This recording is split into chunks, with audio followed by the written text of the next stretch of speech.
had been relaunched by Parlophone and remodeled as a tightly packaged pop diva who sung purely for our pleasure. She oozed sex appeal and flaunted her body. Kylie was compelling viewing, yet we were kept at arm's length from the fantasy she represented. Kylie is a purveyor of sanitized sexuality. I mean, she is sexy and she appeals to a wide constituency of heterosexual males, but there's something almost untouchable about her. She's sort of safe sex. Here she is wearing not very much, but with Kylie it's somehow sort of okay. The Agent Provocateur commercial that she did was extraordinarily raunchy, but it still doesn't seem to turn Kylie into anything as sordid or seedy as it could. So it's a remarkable trick in a way, because it also doesn't alienate a female audience. You know, a female audience can still feel Kylie's part of their world. She's not showing off to their boyfriend. She's not, you know, it's merely appealing to a gay audience. There's something about it that works on all levels. Kylie's management were keen to capitalise on her new high-camp sexiness. They were eager to create a pop star who had such a strong image that her brand would become instantly recognisable. Kylie's image is all. She might not say a lot, but she is fantastically styled and with some of the greatest photographic images that remain now. And I think at the core of any great campaign, particularly in popular culture, you have to have the iconographic shot. The people at GQ magazine obviously took this one step further, recreating the iconic image of the female tennis player hitching up her skirt to reveal a bare bottom, using Kylie, kind of a play on Kylie's iconic status and how big a brand she'd become in her own right. She was shot wearing underwear because it was cold, knowing that we would remove the underwear afterwards to echo the picture. And then, possibly the day after the magazine had been published, we got a call from a guy called Maurice Chittenden, the Sunday Times, saying that he'd heard that Kylie was annoyed that we'd taken her knickers off for this cover. I said this wasn't true, I thought nothing else of it. And there appeared a down-page story in that Sunday's paper saying that Kylie was annoyed.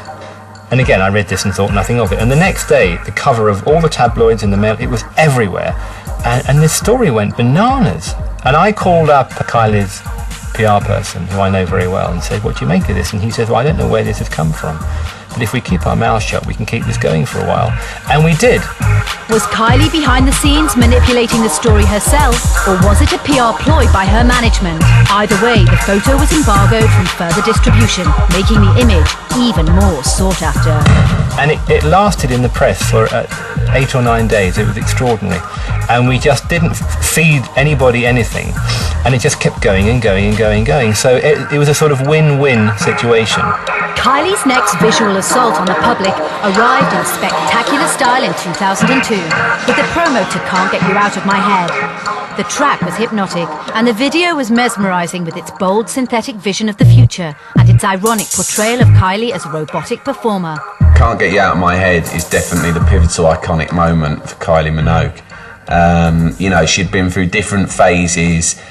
She'd done disco, girl next door, rock chick, but this was the moment where she came up with a hit, with a hook so addictive it was like crack cocaine. The video opened with her driving a yellow Lamborghini, what's cooler than that, and then these really blood red lips, a very sort of futuristic dance routine, and suddenly from the, you know, going from the gold hot pants, which was pure sex, Kylie was sleek, she was designer, and she was really putting out quite a definitive new image. She came round here and bounced my little baby boy up and down on her knee, and, you know, had tea and biscuits. And I actually had one here already, a toile of one in black, which was, you know, made for a 6-footer, and she tried it on. And she looked in the mirror and she just pulled this pose, you know, and I just got goosebumps. It was a hoodie, basically. It was very chavvy. It was a chavvy hood. You know, she made the hood less chavvy. Kylie's striking image in Can't Get You Out of My Head upgraded her burgeoning status as an icon of pop culture, and comparisons with Madonna quickly followed suit. Was Kylie any real competition for the Queen of Reinvention, or was she simply a corporate puppet? Kylie and Madonna are often compared hand in hand, and the thing that they share is this just inherent ability to just come back time and time again and with a different image, a new look. And it 9 times out of 10 works and gives you that surprise factor and helps you fall in love all over again with the artist and reconnect with them. And I think that's where Kylie has been just so successful. They know how to manipulate the industry.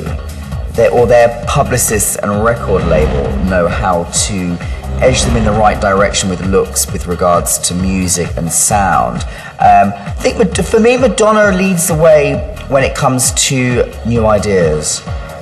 Kylie surprises us. She sort of throws something in the mix and you kind of like, whoa, that's really cool. Certainly Madonna can be enigmatic, and the moment she actually had across her chest, Kylie, it got all the sort of tabloids and the slick press sort of running around trying to work out what it all meant. Pure mischief. And of course it helped Kylie, and it was at a time when they probably symbiotically fed off one another. You wouldn't get Madonna putting that across if she didn't believe in the sort of popular delivery of Kylie. For Kylie, each